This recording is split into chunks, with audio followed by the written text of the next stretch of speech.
So ఓవరాల్‌గా మనం present market అంటే గ్లోబల్ మార్కెట్ యొక్క అప్డేట్ చూస్తే దక్షిణ కొరియా మార్కెట్ చూసుకుంటే ఇంచుమించు 6-8% వరకైతే పడిపోయినట్టయితే మనకి ఇన్ఫర్మేషన్ ఉంది. సో ఒకవేళ అంటే ఈ మార్కెట్ ఇంత పడిపోయింది. అంటే మెయిన్ పడిపోవడానికి కారణం ఏందంటే అది సెమీకండక్టర్ తయారు చేసే ఒక కంపెనీలు ప్లస్ ఐటీకి సంబంధించిన కంపెనీలు అనేటివి ఎక్కువగా ఆధారపడి ఉన్న దేశము. అలాంటి దేశం సడెన్‌గా కొన్ని రోజుల నుంచి బాగా పెరగడం. సో దాంతోనైతే ప్రాఫిట్ బుకింగ్‌లోకెళ్లారని జెప్పేసి చెప్తున్నారు. సో మండే రోజు అంటే దీని ప్రభావము అంటే ఇంచుమించు దక్షిణ కొరియా మార్కెట్ అయితే పడిపోవడం జరిగింది. దాంతో పాటు గ్లోబల్ మార్కెట్స్ పైన గూడా ఖచ్చితంగా ఎఫెక్ట్ ఉంటుందని ఎక్స్‌పర్ట్స్ చెప్తున్నారు. సో మండే రోజు మన మార్కెట్ ఏ విధంగా ఉంటుంది? సో మనం ఇన్వెస్టర్లు ఏ విధంగా జాగ్రత్తగా ఉండాలి అనేది చూసుకుందాం. ఫస్ట్ మనతో మాట్లాడడానికి సీనియర్ స్టాక్ మార్కెట్ అనలిస్ట్ జీవి సత్యనారాయణ గారు ఉన్నారు. Sir good evening sir. Good evening. Sir ఓవరాల్‌గా ప్రెజెంట్ మనం చూసుకుంటే అయితే దక్షిణ కొరియా మార్కెట్ అయితే ఇంచుమించు చూసుకుంటే 6% అయితే పడిపోయినట్టయితే మనకి ఇన్ఫర్మేషన్ ఉంది. ఓవరాల్‌గా అంటే నెక్స్ట్ దీని యొక్క ప్రభావం మండే మన మార్కెట్ పైన ఖచ్చితంగా ఉంటుందని అంటున్నారు. ఏం చెప్తారు సార్? ఓకే. జనరల్ గా ఏంటిది అంటే ఇవాళ రేపు సెలవు శని ఆదివారం. హ్మ్. వరల్డ్ మార్కెట్లు ఏవైతే శుక్రవారం నిన్న హ్మ్. మనకి మొహరం సెలవు ఉంది. హ్మ్. మొహరం సెలవు తోటి మన మార్కెట్లు పనిచేయలేదు. కానీ ఈవినింగ్ 5 o'clock కమోడిటీస్ మార్కెట్స్ పనిచేసినాయి. ఇప్పుడు ఏం జరుగుతుంది అంటే నిన్న ఏషియన్ మార్కెట్లు ఏవైతే ఉన్నాయో అవన్నీ కూడా మైనస్ లోనే క్లోజ్ అవడం జరిగింది. మీరు అన్నట్టు కొరియా ఏదైతే ఉందో హైయెస్ట్ 6.17 మైనస్ లోకి వెళ్ళిపోవడం జరిగింది. తైవాన్ 3.78, హ్మ్. నిక్కీ జపాన్ 4.33, ఇవి మేజర్. మన షాంఘై చైనా ఓకే. కూడా 2.31, జకర్తా అయితే 1.75, ఇవన్నీ మైనస్ లోనే క్లోజ్ అవడం జరిగింది. దాంతో యూరోపియన్ మార్కెట్లు కూడా నిన్న రాత్రి మైనస్ లోనే క్లోజ్ అయింది. అవి కూడా పెద్దగా ఏం లేదు, అంటే 1.5% డిఐఎక్స్ మైనస్, సిఎసి అవన్నీ కూడా మామూలుగానే. మళ్ళీ డౌ జోన్స్, నాస్డాక్, ఎస్ఎన్పి ఏదైతే ఫ్రైడే నైట్ ఉన్నాయో అవి కూడా ఫ్లాట్ గానే, అంటే మైనస్ లోనే ఫ్లాట్ గా, అంటే కొంచెం తక్కువ తోటి క్లోజ్ అవడం జరిగింది. దీంతో మనం చూడవలసింది ఏంటంటే మండే మార్నింగ్ మనకి ఫ్రైడే ఏదైతే మొహరం సెలవు ఉందో మండే మార్నింగ్ వచ్చేటప్పటికి మన మార్కెట్లు మైనస్ లోనే ఓపెన్ అయ్యే సూచనలు కనబడుతున్నాయి. ఎందుకంటే ఈ శుక్రవారం నిన్న ఏదైతే ఉందో మన మార్కెట్లు సెలవు, కానీ ఇంటర్నేషనల్ మార్కెట్లు, ఏషియన్ మార్కెట్లు, యూరోపియన్ మార్కెట్లు, అమెరికా మార్కెట్లు అన్ని మైనస్ లో క్లోజ్ అయినాయి. ఈ మైనస్ లో క్లోజ్ అయింది ఎక్కడ అడ్జస్ట్ అవ్వాలి మన మార్కెట్లకి. ఓకే. కాబట్టి మండే మార్నింగ్ గ్యాప్ డౌన్ చూపిస్తుంది. హ్మ్. కానీ ఇక్కడ ఇప్పుడు న్యూట్రల్ చూపిస్తుంది, కానీ ఏం కాదు, గ్యాప్ డౌన్ అవుతుంది ఒకటి. ఇక తర్వాత మనం చూడవలసింది ఇంకొక మెయిన్ రీజన్ అంటే ఏంటంటే రియల్‌గా గూడా మన దక్షిణ కొరియా మార్కెట్ ఎఫెక్ట్ అయితే మన పైన ఉంటుందా? ఈ దక్షిణ కొరియా అనేది ఒకటి. కాకపోతే మీరు అన్నట్టు లాస్ట్ ఇయర్ మొత్తం బాగా రిటర్న్స్ వచ్చినాయి.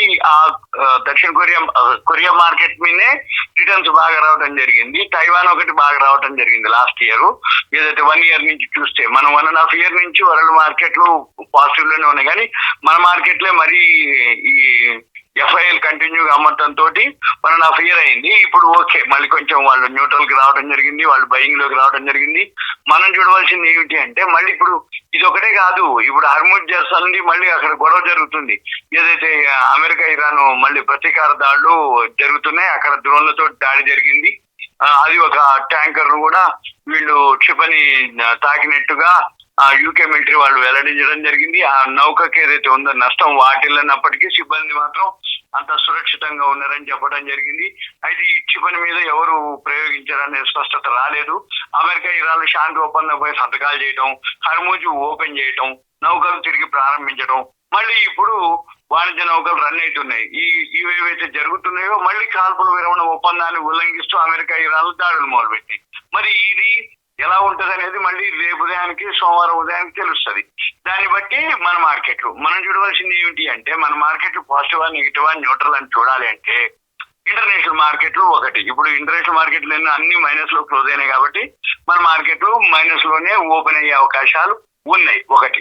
ఇక నెంబర్ 2, ఇక బ్రెంట్ ఆయిల్ ఏదైతే ఉందో అది $72.60. ఈ ఇరాన్ అమెరికా వార్ ఏదైతే జరుగుతుందో, ఇరాన్ అమెరికా వార్ లో మరి చర్చలు జరుగుతున్నాయా, యుద్ధం జరుగుతా, ఈ హర్ముజ్ జల్సంది ఓపెన్ అయిపోయినాయి, నౌకలు వస్తున్నాయా లేదా, ఇవన్నిటికి బేస్ ఏంటంటే బ్రెంట్ ఆయిల్.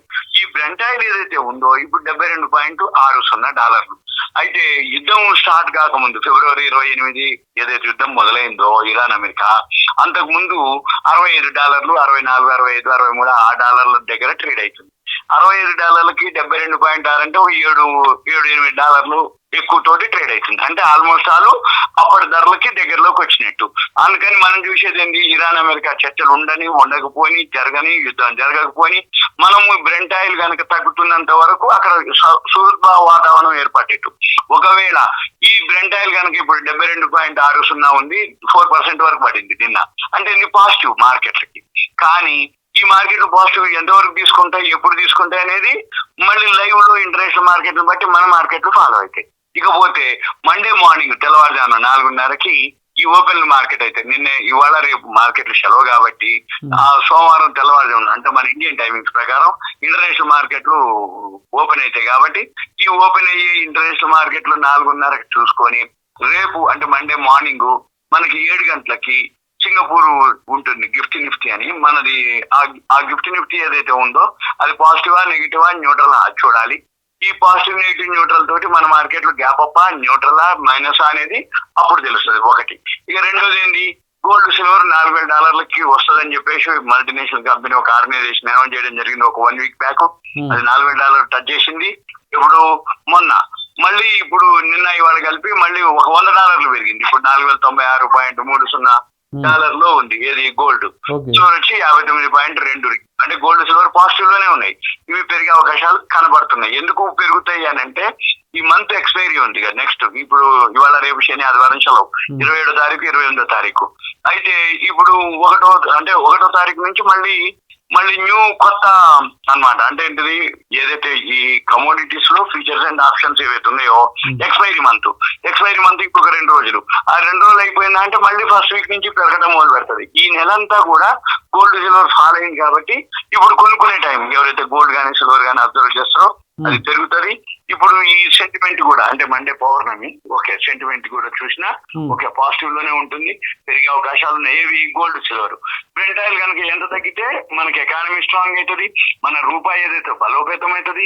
ఇప్పుడు మళ్ళీ ఈ HPCL BPCL Indian oil marketing companies ఓఎంసీలు అంటారు, ఈ వాటికి చాలా బెనిఫిట్ అవుతుంది. ఎప్పుడైతే బ్రెంట్ ఆయిల్ తగ్గుతో ఇప్పుడు వాళ్ళు తగ్గించట్లేదు, ఇంకా పెట్రోల్ డీజిల్ గ్యాస్ కిరోసిన్ తగ్గలేదు ధరలు. ఎప్పుడైతే ఈ తగ్గింది బ్రెంట్ ఆయిల్ తగ్గుతూ వచ్చింది వాళ్ళు కొనాలి, అది వాళ్ళకు లాభం వచ్చినాక మళ్ళీ కేంద్ర ప్రభుత్వం మరి ఇప్పుడు ఈ మధ్య కాలంలో పెంచినటువంటి గ్యాస్ అనుకోండి, కిరోసిన్ అనుకోండి, పెట్రోలు డీజిల్ ఇవన్నీ మళ్ళీ తగ్గించే అవకాశాలు ఉన్నాయి. అది ఎప్పుడు చేస్తారు ఏంటిది అనే దానికి ఏంటిదంటే ఇది కొన్నాళ్ళ పాటు నిలబడాలి ఉండాలి. ఏది ఈ బ్రెంట్ ఆయిల్ 72.73 ఆ దగ్గరలో నిలబడితే ఈ పెన్షన్ మందం ఎంతో కొంత తగ్గించే అవకాశాలు కనపడుతున్నాయి. ఇకపోతే మనం చూడాల్సింది ఏంటిది, ఇంటర్నేషనల్ మార్కెట్ ను బేస్ చేసుకోవాలి. ఇంటర్నేషనల్ మార్కెట్ లో ఇప్పుడు మనము గిఫ్ట్ నిఫ్టీ ఏదైతే ఉందో ఉదాహరణకి న్యూట్రల్ కి చూపిస్తుంది, అంటే 6 పాయింట్లే మైనస్ చూపిస్తుంది. 6 పాయింట్లు అనేది నెగ్లిజిబుల్ న్యూట్రల్ కిందకి వస్తుంది. కానీ మండే మార్నింగ్ ఇది చేంజ్ అవుతుంది. మండే మార్నింగ్ 7 o'clock చూడాలి, ఎందుకంటే నిన్న మనకి సెలవు. ఈ సెలవు ఇప్పుడు అడ్జస్ట్ అవ్వాలి ఇక్కడ మండే మార్నింగ్. ఓకేనా, అది మనం చూడాలి. Okay sir. Okay, thank you sir, thank you very much.